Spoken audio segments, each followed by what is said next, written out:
Hey there, everybody who might be there and who might not be there, because there's always that moment of lag with YouTube Live. So just kind of talking to myself until I see a few people chime in here. So I'll go ahead and kind of explain now what the purpose of these live appearances are. Well, this one specifically, we're going to talk about nakshatras, my favorite subject. And if you watch my channel regularly, I assume it's one of yours too. So please feel free to ask any questions regarding nakshatras which you might have. And if I'm able to answer them, because there are so many different nakshatra techniques out there that not everybody knows, because really on a certain level nakshatras are somewhat of a pioneering field. So if they relate to techniques that I work with, I will definitely endeavor to answer the questions. And even if they don't, I'll see if I can, right? But what this particular venue is not for is for people asking me to interpret their horoscope for them. So if that's kind of what you're feeling like you're wanting to do, I do please ask that you abstain from doing that and instead just save it for um, use it for the purpose that it's intended for, which is just for basic talk about nakshatras. Okay, so please just feel free to ask any questions you may have. Thank you, everybody, for letting me know that you're there. Some tense energy building up the next couple of weeks as we're building to, as you may have noticed from my page, my Facebook page. If you follow me there, we're building up to a conjunction between Rahu and Mars and Mercury in mid-June. And some very intense energy as this is building up in Punarvasu Nakshatra. And it's building energy because Punarvasu Nakshatra generally tends to do that. It's kind of like gathering together energy. And there's some doubt and there's some tension and there's some nervousness in the air, and everybody's needing to kind of just relax a little bit. Okay, so just touching on that briefly, if you're interested in learning more, I did a video on that. Good. So please feel free to ask any questions you might have in regards to nakshatras. I'm on here until about 9:30 my time, which is London time.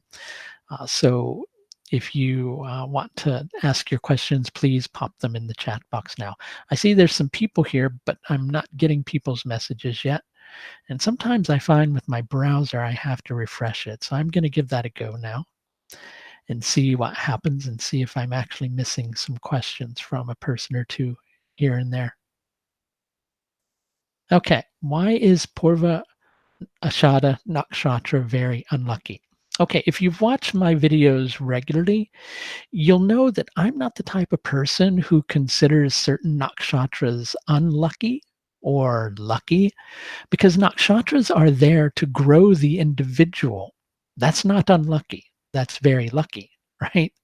Nakshatras can give difficult indications and they can also give indications of ease. But I think one of the things you might be relating to is Purva Ashada Nakshatra is considered a cruel and violent nakshatra, which doesn't mean that people who have planets placed there are going to be cruel and violent, but it can also make people who have planets placed there cruel and violent. But we also have to understand the concept of cruel and violent as it relates to nakshatras. So suppose you have, like, a cancer growth on your skin.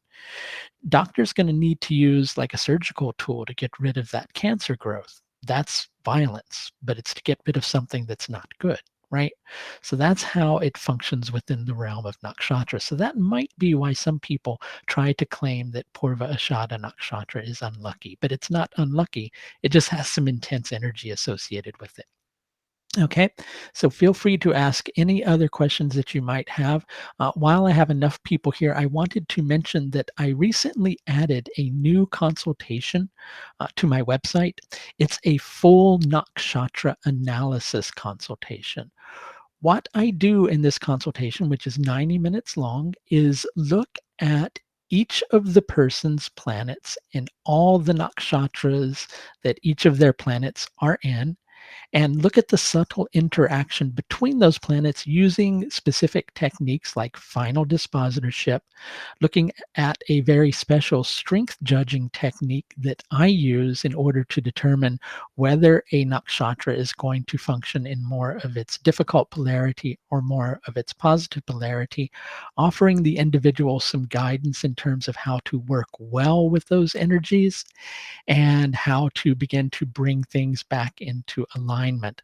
This consultation, which is called the full nakshatra analysis consultation, is available to be scheduled through my astrological services page, which I'm going to provide you a link to just now.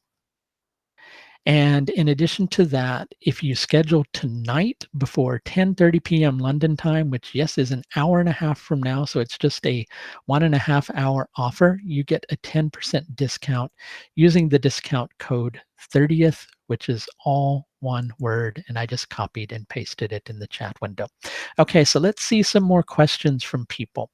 I'm wondering if I'm missing some of people's questions here, so please feel free to ask away. I'm going to refresh my browser again, see if that changes things, because I'm seeing lots of people here, but I'm also seeing that it's very quiet.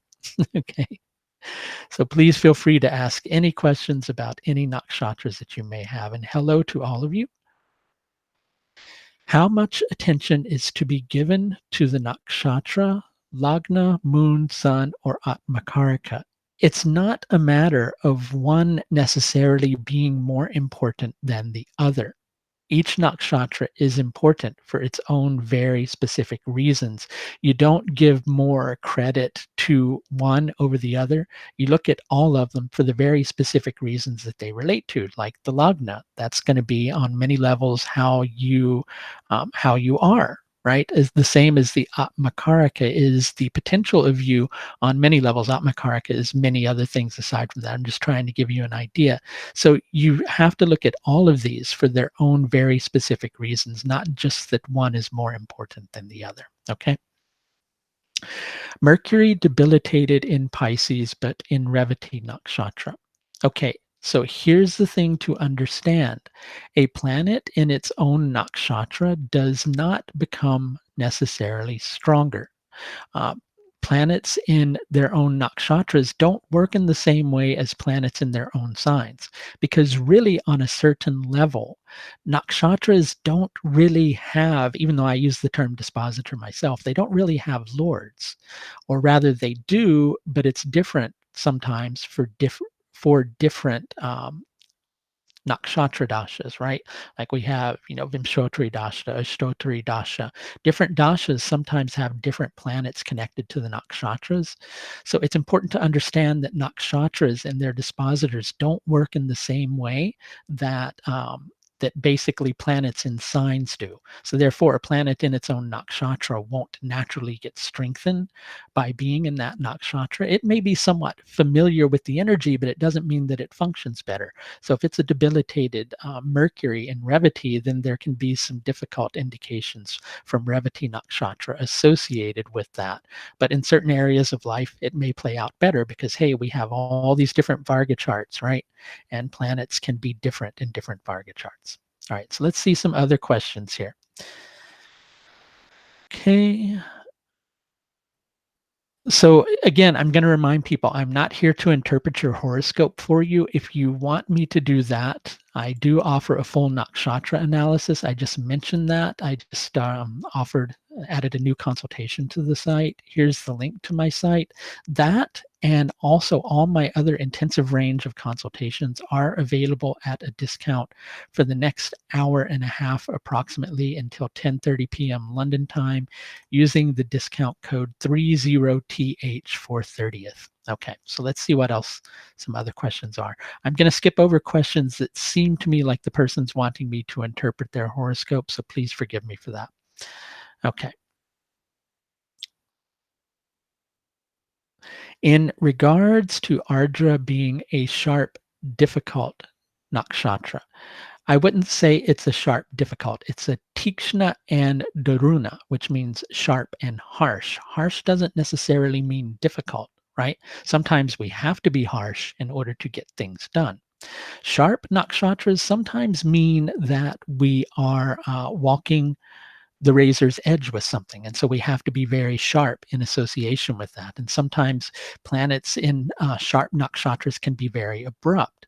So, in regards to Ardra being a sharp, difficult nakshatra, the person is needing to learn that it's important to not only be firm, right, and to be strong in putting forward effort, but also to maintain awareness, because that's a big lesson with Ardra Nakshatra, is being able to maintain awareness. Okay. If the nodes are in their own nakshatra, how do we read that? You look at uh, the Rashi that the nodes are in, and you look at the well-being of the dispositor of that Rashi. Okay, and that's how you understand the strength or the weakness in association with that. Okay. So let's see some other questions that people may have. In addition to that, while I'm waiting for people to ask questions, I also have several different webinar courses which are open for early registration discounts. One on the Lajatati Avastas, one on elements of the Panchangam. Oh, that one's not open for discount anymore. That's right. One on the Jaimini astrology, the level 2 of that course. And all of these are available at an early registration discount at the link I just put in the page. And in addition to that, the Lajatati Avastas course is only open for a discount until next Wednesday. Okay. Are there nakshatras that convey a strong moksha focus? That's a complicated question to answer. And I'm only saying that because I think that quite often, and this is not a criticism, that people have an incomplete understanding of nakshatras. Um, so a planet can be in a moksha nakshatra, but it doesn't necessarily make the individual focused on moksha or liberation. It just makes them in association with whatever planet that is to want to create change to release them from certain sets of circumstances with that planet, because that's liberation too.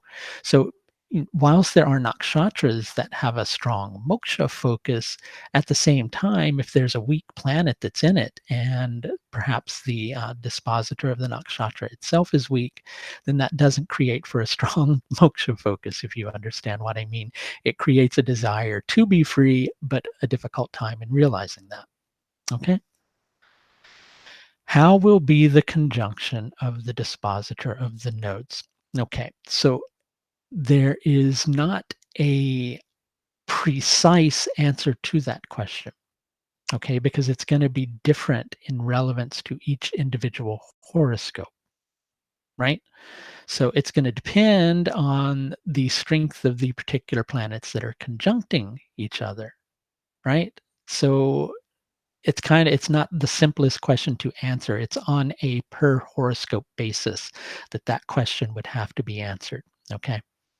All right, let's see some other questions that people may have. So again, my full nakshatra analysis and my intensive range of consultations all are available at a discount on my website until 10:30 p.m. London time at the link I'm going to give you now. And all you have to do is use the discount code 30TH when you go to schedule, and it'll give you a 10% discount. Please feel free to ask some other questions that you may have about nakshatras. Nakshatras are quite often misunderstood, I find. People, as we like to do, I should rephrase that, as we like to do prediction with astrology, people quite often forget that nakshatras are not only about prediction, they also show how the individual is going to approach a specific planet.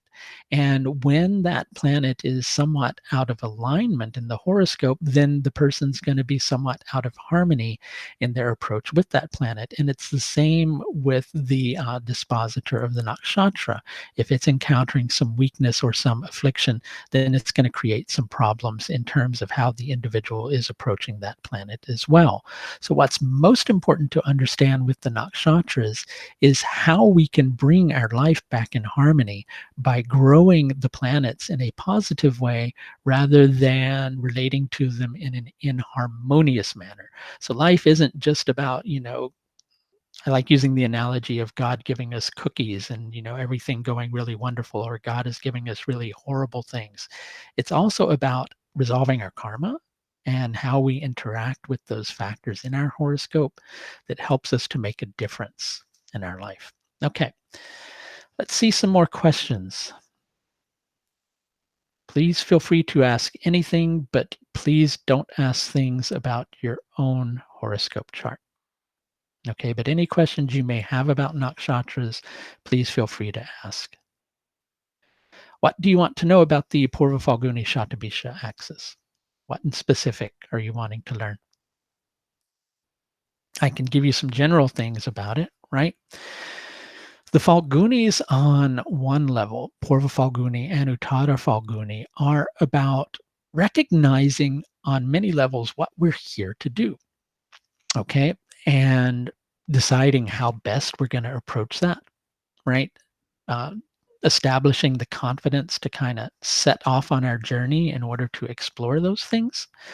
Shatabishak Nakshatra is on many levels about the acceptance of what one is here to do, right? Because we go through this whole process through the nakshatras. If you follow the nakshatras around in a circle, they establish a process. By the time it relates to Shatabishak Nakshatra, it's all about acceptance, right? Where with, from the Falgunis onwards, it's about exploration of those factors.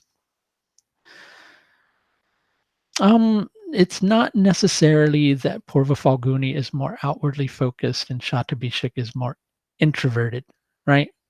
It's just, but I know what you're saying. What happens with Shatabishak Nakshatra is, imagine being sent here to do something. And one aspect of you is going, yep, this is what I have to do.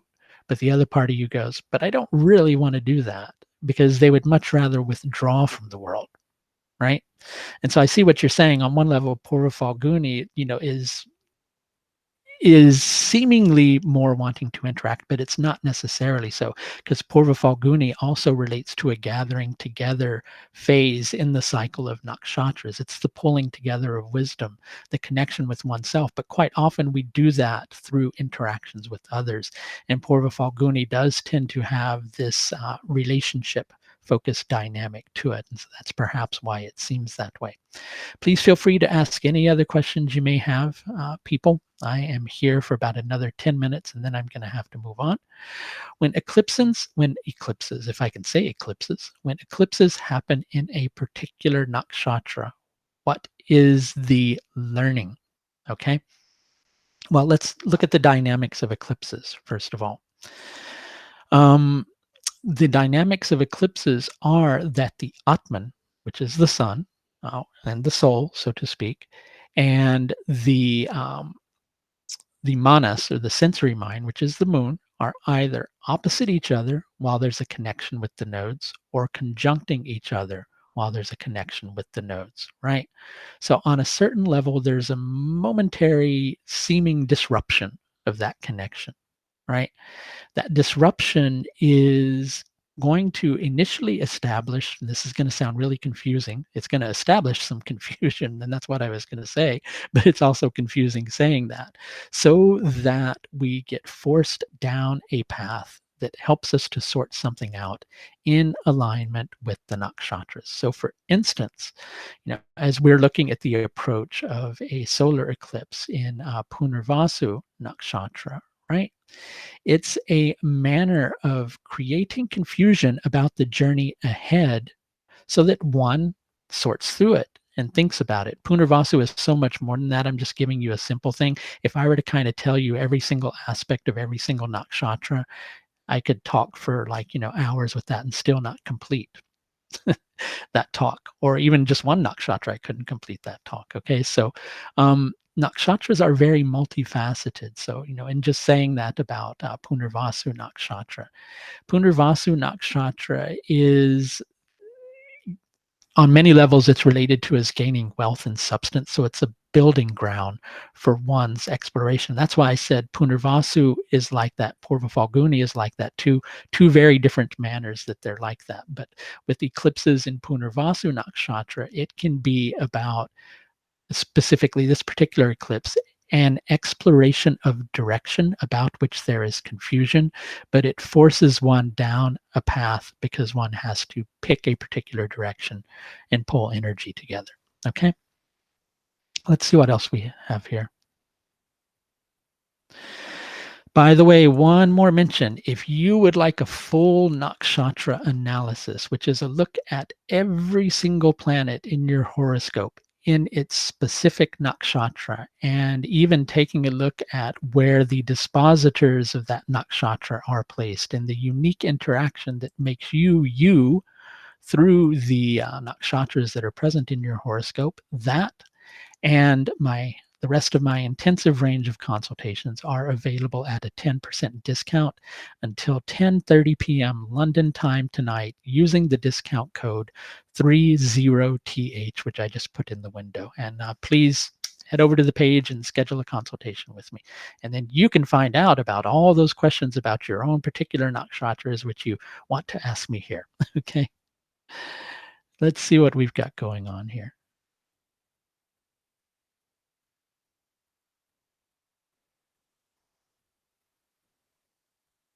So somebody's commenting on how my recent videos say the same.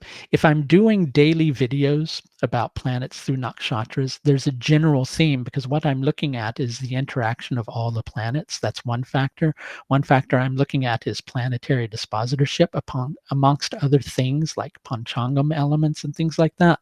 So if one planet is stationary in one nakshatra, it's going to set a tone, and that tone will continue for a while. I haven't looked ahead at the full month of June on a daily basis, right? So generally, I do my longer term transit videos like the Rahu Mars Mercury conjunction one, and you can take a look at those. But I generally don't go further ahead than a few weeks unless there's some major transit like, Jupiter through a sign, etc. Okay, let's see what we've got going on.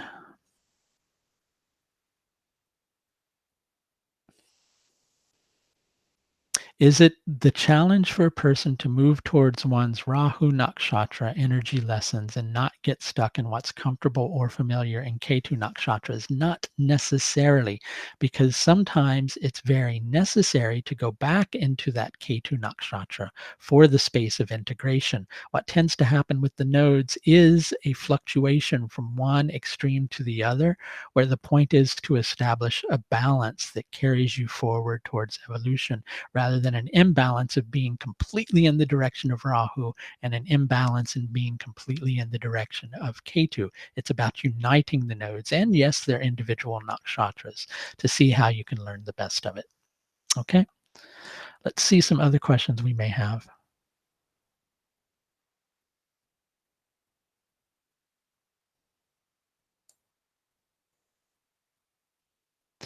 Is Scorpio and Aquarius Rashi cursed? I don't believe in anything myself being cursed in astrology, like with signs. I think that, signs, especially if you read Brihat Parashara Hora Shastra, are not mentioned as having any consciousness except the consciousness which occupies it or aspects it, which of course would specifically be the planet. They're just listed as being the body parts of time personified, Kala Purusha, which is, an aspect of Vishnu on a certain level.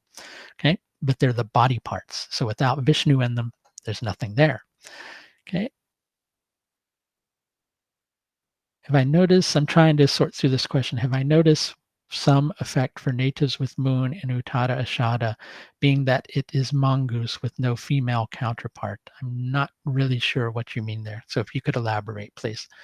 Okay, and I'll see some other questions that are here. I'm not here to answer specific questions regarding your horoscope. So you're saying transiting Rahu, Mars, and Mercury conjunct natal Jupiter and Punarvasu. I'm not going to answer questions for your own particular horoscope, but for that, you can schedule a consultation with me through my astrological services page. Here is a link to that page and many of my services, including the full nakshatra analysis, in addition to my intensive range of consultations, are all discounted for the next roughly hour until 10:30 p.m. London time if you schedule one at the link above. Then I can answer that question on a more in-depth level. Yes, but you see, so you're asking the question again about Uttada Ashada. I can't just say yes because you won't know what I'm saying yes about. So you're saying only Nakshatra without both male and female yoni, you mean. But what you're trying, but the thing is some listings give it mongoose and some give it cow. The mongoose association is in connection with Abhijit, which is a part of Uttada Ashada Nakshatra. Okay, so that's why. All right. So let's see. So it's also cow. And to be quite honest, I find with the exception of for compatibility that there's not as much need to go into the male and female aspects of the animals. Instead, it's more related to when you're doing compatibility. What does the current transit of Venus in Bharani mean? I did a video on that actually. If you go over to my YouTube page, which you're on, you can find a full length video on it, right? So, it's Venus in Bharani Nakshatra is going to empower a letting go process on one level, but it's much deeper than that. And I could probably talk for a really long time, but I'd have to analyze all of those energies again, which I analyzed when I did that video, because I don't just look at the planet in the nakshatra. I look at aspects to that planet using not just full Parashara aspects, but all Parashara aspects, in addition to looking at dispositors and things like that, because that's what really determines what that transit's going to be like. Okay, another few minutes. I'll do this a couple more times just to mention that there is a 10% discount. Yes, you heard it correct. 10% discount on the full nakshatra analysis consultation. And that discount is in effect until 10:30 p.m. London time, so you have about another hour to schedule at the link that I just typed in the window using the discount code that I put in the window. Okay. Pushy Nakshatra. I think you mean Pusha Nakshatra, not pushy. But I've encountered some pushy Nakshatras before. Pusha Nakshatra, if I would please. Well, Pusha Nakshatra, what a lot of people don't recognize because people like to focus on it being the most auspicious Nakshatra, that auspicious or prosperous relation to it comes with sacrifice. And it comes with acceptance of limitations. Because with the acceptance of limitation comes the alignment with our destiny. And it is through that that prosperity flows. Okay. Okay, I just said this earlier to somebody. When a planet either transits its own nakshatra or is placed in its own nakshatra in the horoscope, it's not that it makes that planet stronger or necessarily weaker, because nakshatras are not rashis. Completely different concept, right? So you can have a planet in its own nakshatra and it can be really weak. So, you can't determine it in the same way. How does one interpret the nakshatra of the Atmakarika? Much along the same lines of the way you would interpret the nakshatra of any planet, right? So it's an understanding of who the individual is, right?